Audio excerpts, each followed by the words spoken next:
Future Hacker Life Path Future. Olá pessoal, bem-vindo ao Future Hacker. Nós vamos hoje ter um convidado muito especial, uma pessoa que eu admiro muito. Mauro Cagliari, administrador de empresas pela Fundação Getúlio Vargas, mestre em urbanismo pelo Mackenzie e doutor em urbanismo pela FAO na USP. Bem-vindo, Mauro.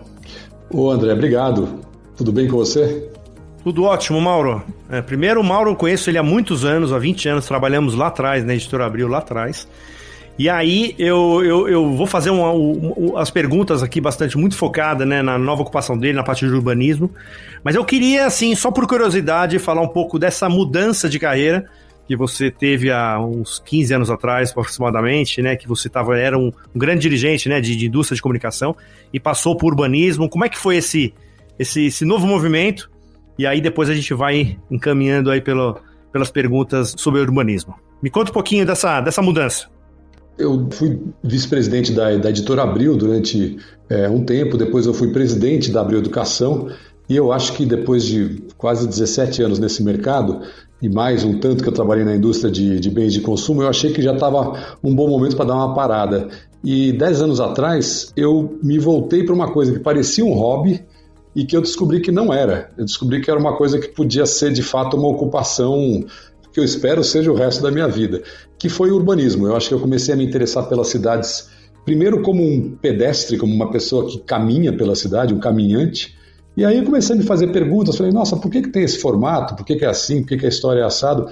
E eu resolvi estudar, e fui fazer mestrado em urbanismo no Mackenzie, depois fiz doutorado na FAO-USP, e escrevi um livro nesse meio tempo sobre o tema de espaços públicos, lancei um blog no Estadão chamado Caminhadas Urbanas e estou envolvido hoje em quase 10 atividades diferentes, conselhos de ONGs, conselho de uma ONG de pedestres, algumas organizações, muitas aulas, palestras, né? Então é uma vida nova, André, está sendo muito boa. Eu descobri que eu adoro esse assunto. O assunto cidade é uma coisa que me faz pensar muito sobre as questões que a gente vive, a contemporaneidade, é sobre isso que eu escrevo também. E isso me dá muita base, né, histórica para poder falar de temas que a gente vê hoje na cidade acontecendo. E hoje eu sou conselheiro de transportes do município de São Paulo. Eu participo de muitas reuniões em que a gente vê coisas sendo discutidas e eu acho que para mim está sendo assim uma experiência tremenda nos últimos anos participar desse movimento de entender a nova cidade, da gente pensar um jeito melhor de viver em conjunto. Legal, Mauro. Eu li numa das suas citações que você fala que depois de anos, né, de estímulo ao uso do carro e de cidade murada, etc., São Paulo está vivendo um movimento histórico de inflexão, né, reapropriação de espaços de convivência. Você acredita que esse movimento tem uma reversão por conta da pandemia? Ah, com certeza. Eu acho que a pandemia ela interrompeu alguns processos que estavam acontecendo há anos e que não estão consolidados. Então a gente ainda tem um certo risco, eu diria, de que parte desses ganhos que a gente teve na última década, talvez desde o começo assim do século XXI, né, quando a gente começou a virar e começaram a acontecer algumas coisas, eu sinto que a pandemia pode ter alterado profundamente. Vou dar um exemplo. Um dos grandes motores aí de uma nova mobilidade é o compartilhamento. O compartilhamento é uma coisa que veio para ficar. Eu acho que ele acabou com aquele paradigma de a gente tem que ter um carro, você tem que ter uma bicicleta. Você pode pegar, se cadastrar num aplicativo e usar, né, ou o Uber, ou o 99, ou uma bicicletinha do Itaú. Esse tipo de coisa, o compartilhamento deu uma segurada com a pandemia. Deve voltar. Eu acho que pode voltar, mas outros ganhos também ficam em dúvida, né? Principalmente aquilo que a gente teve mais importante nos últimos anos, que eu acho que é um desejo da classe média de São Paulo de se reapropriar de espaços públicos. É uma conclusão sutil, mas eu acho que a gente estava vivendo um processo muito, muito interessante disso. Se você pegar grandes eventos como Carnaval, por exemplo, ou a virada cultural, São Paulo foi uma cidade que durante anos não tinha um carnaval de rua que valesse a pena a gente mencionar. Em apenas 10 anos, a gente saiu de quase 0 pessoas na cidade para 4 milhões dançando carnaval, pulando carnaval ao mesmo tempo, né? Então eu acho que isso tudo, esse encontro, essa capacidade que as pessoas têm hoje, essa vontade que as pessoas têm de fazer piquenique num parque, de andar mais na rua, de talvez se relacionar um pouco mais com a rua, talvez sofra um revés. Eu acho que é bem possível que a gente, durante algum tempo, os próximos meses, com certeza vamos ver uma situação em que as pessoas estão com medo de se encontrar, muitas pessoas, apesar de ter uma certa parcela da população que está na rua e está sem máscara e tal, a maior parte das pessoas está tentando ainda se resguardar. Então, essa é uma pena que a gente perdeu, porque um dos grandes prazeres da cidade contemporânea é o encontro na rua, né, André? A gente poder tomar uma cerveja numa mesa, encontrar alguém, sentar num banco de praça e ver as pessoas passando. Então, esses efeitos talvez sejam retardados um pouco por causa da pandemia, infelizmente. Mas depois eu tendo a achar que são questões que podem voltar. O último talvez seja um pouco mais triste, que é a questão do transporte público, né? As grandes cidades no mundo estão tentando levar cada vez mais gente para o transporte público e tirar o transporte individual. Esse certamente é um baque que o transporte vai sofrer por causa da pandemia e que só vai voltar talvez quando as pessoas se sentirem mais seguras.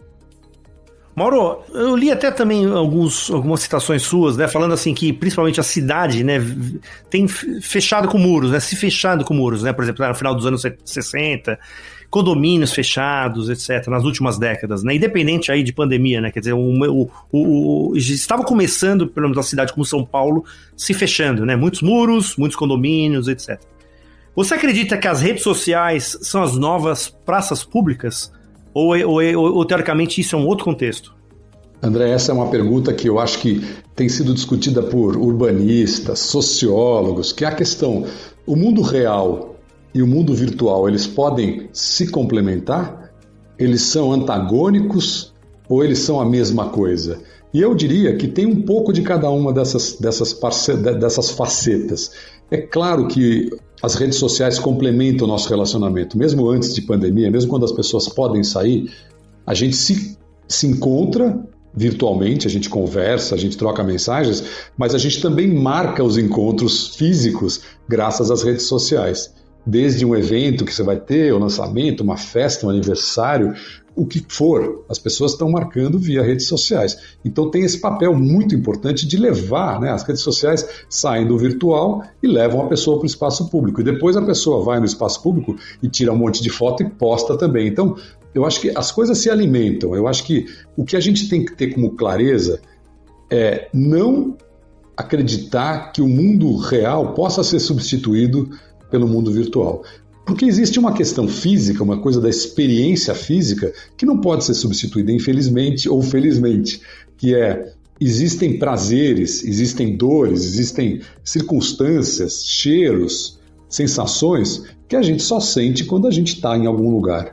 Quando a gente está numa cidade que se fecha para a rua, a gente perde alguma coisa. E é muito bom, muito oportuno você levantar a questão dos condomínios, porque eles fazem parte de um movimento na década de 70 que fez com que São Paulo estava vivendo um momento realmente de aumento de violência tremendo, né? A década de 70 foi muito difícil, é um momento em que a cidade se fecha, quase volta as costas para o espaço público, é um momento em que a frota de automóveis toma conta da cidade, de fato é um momento em que tem uma explosão da cidade do carro, e das ruas voltadas para o carro, por consequência, uma dificuldade de você usufruir das calçadas, tal, e também, por conta dessa questão da violência, ou do medo dela, muito mais, a gente começou a ver um aumento tremendo da configuração de condomínio, para morar, né, os condomínios residenciais, para comprar os shopping centers, e a partir da década de 70 que São Paulo passou a realmente ver o crescimento do número de shoppings, e também para trabalhar os condomínios empresariais. Então,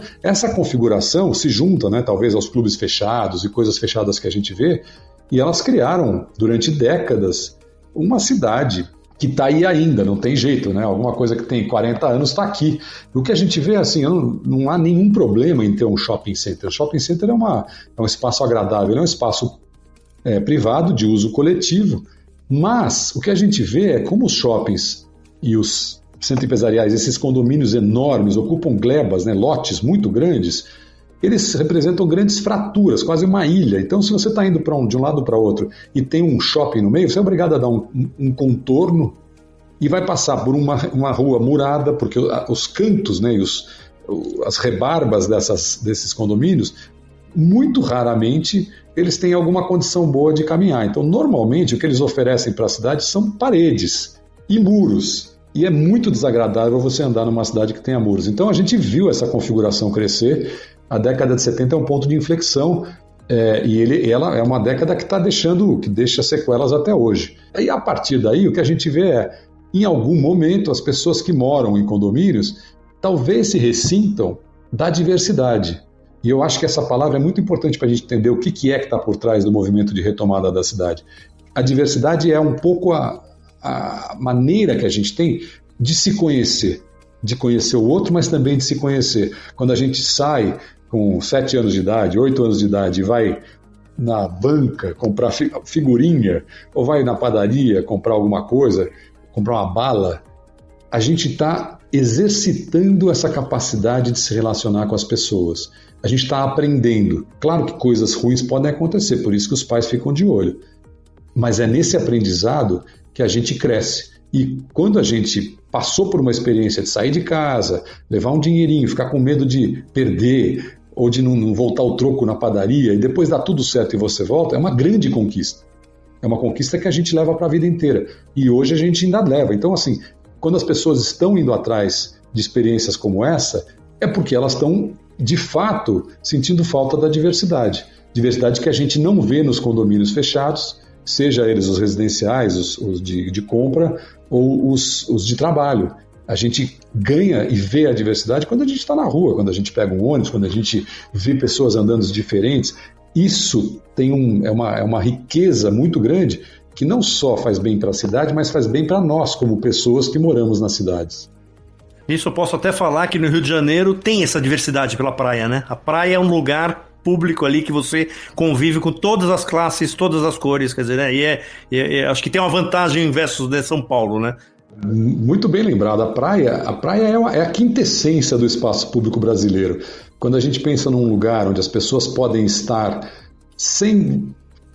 Claro que sempre tem alguma tensão, né, nos grupos que estão representados, mas é tão democrático nesse sentido que a gente vê até uma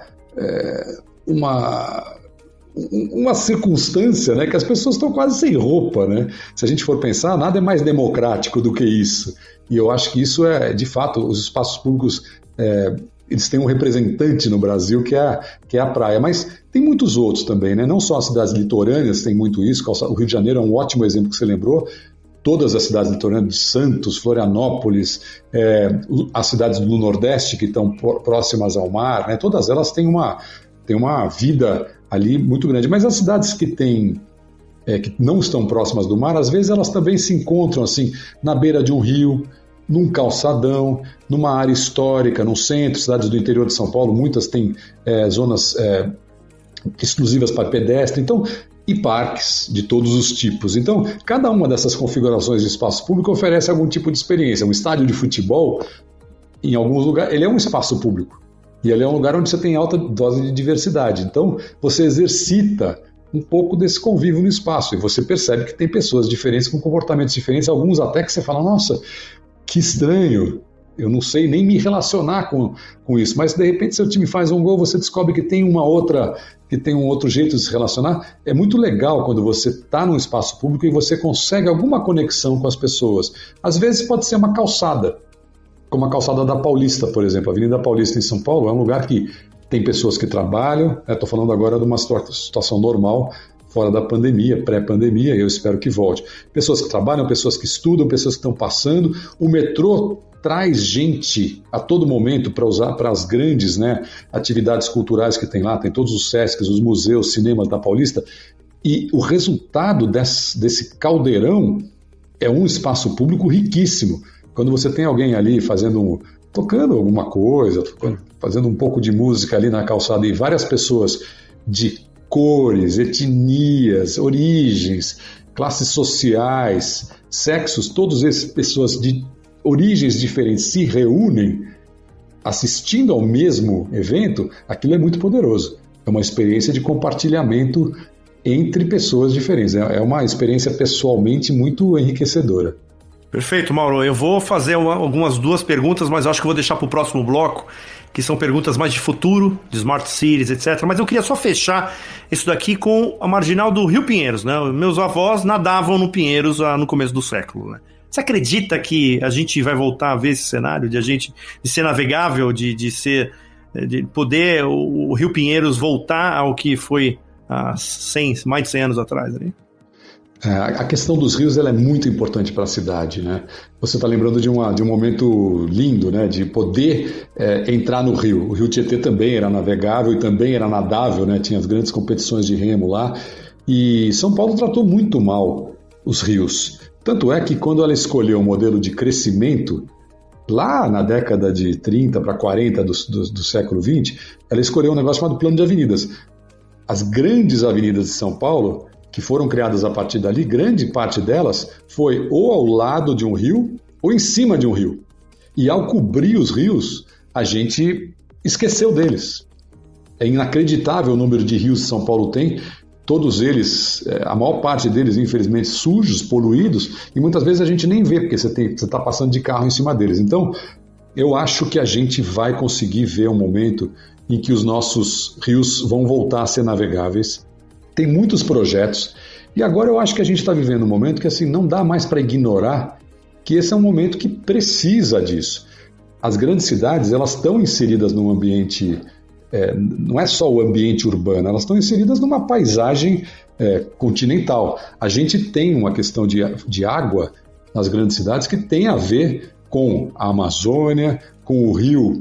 Quase o pessoal fala, né, que é um rio que vem voando lá de cima, que passa pelo cerrado e que irriga as terras do sul. É claro que a gente precisa desse rio. Quer dizer, então a questão ambiental está ligada e a questão de limpeza, eu acho que está ligada a uma questão quase administrativa, uma vontade política, mas administrativa também. Porque não adianta só São Paulo falar, eu vou limpar o Tietê, o município de São Paulo, porque tem o município de Guarulhos. Porque tem outros municípios, porque tem o município de Osasco. Nós estamos falando de uma região metropolitana que depende da integração de todos para que aqueles rios que cortam a cidade e que cortam as cidades possam ser limpos num esforço conjunto. E eu acho que sim, eu espero que sim, André. Espero que a gente possa voltar a nadar. Temo que não, mas eu espero que sim. E acho que do ponto de vista de navegabilidade tem muita coisa que dá para fazer. E principalmente rever esse plano. E a Marginal, quando a gente pensa na Marginal, ela é da década de 70, a Marginal Pinheiros, né? Mas quando a gente vê o aumento das faixas de circulação de automóveis ao longo da Marginal Tietê, é de 2004. Quer dizer, recentemente a gente passou por um processo em que ninguém conseguiu pensar numa alternativa melhor. Isso eu acho lamentável. Assim, a reforma da Marginal Tietê andou na contramão. A gente podia ter talvez muito mais ênfase num trem ali circulando, por exemplo, que não precisasse ter aumentado a área impermeável ao redor do rio. Tem vários projetos interessantes, eu gostaria que a gente tivesse força política, né, vontade política, como o pessoal fala, para poder arrumar isso. Acho que a gente pode esperar isso dentro da nossa vida, a gente deve não só esperar, como cobrar por isso. Legal, Mauro, ótimo papo. Vamos agora para o próximo bloco falar um pouco de futuro, de privatizações.